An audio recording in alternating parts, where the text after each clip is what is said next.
Welcome to my channel MT Quits.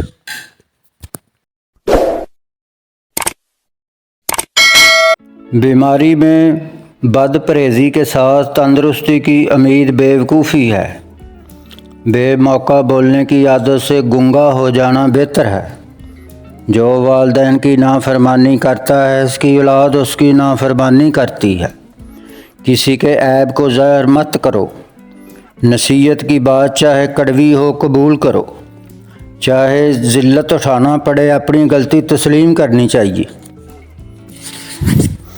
बदतरीन है वो शख्स जिसके डर से लोग इसकी इज़्ज़त करें। ज़बान को शिकवा शिकायत से महफूज रखो, राहत नसीब होगी। अपनी ताकत से ज़्यादा अपने आप पर बोझ न डालो।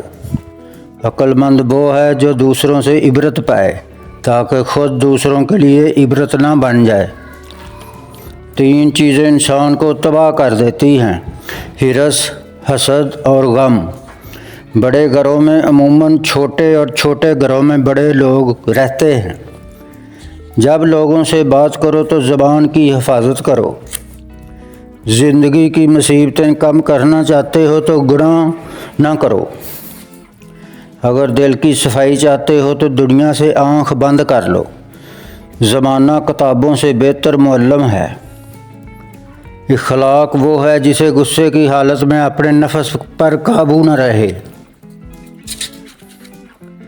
लिबास इस किस्म का पहनना चाहिए जिसको अवाम और जहल देखकर हसद ना करें और आला तबके वाले हकीर ना समझें।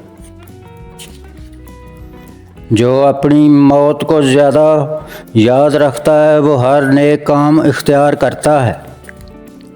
गरूर, हिरस और ख़ुद पसंदी की हालत में खुदा से डरो।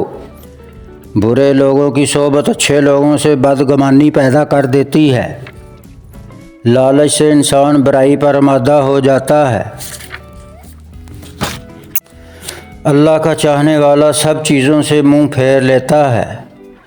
सबसे ज़्यादा कमज़ोर वो है जो अपना राज भी ना छुपा सके। हर मुश्किल इंसान का इम्तिहान लेने आती है।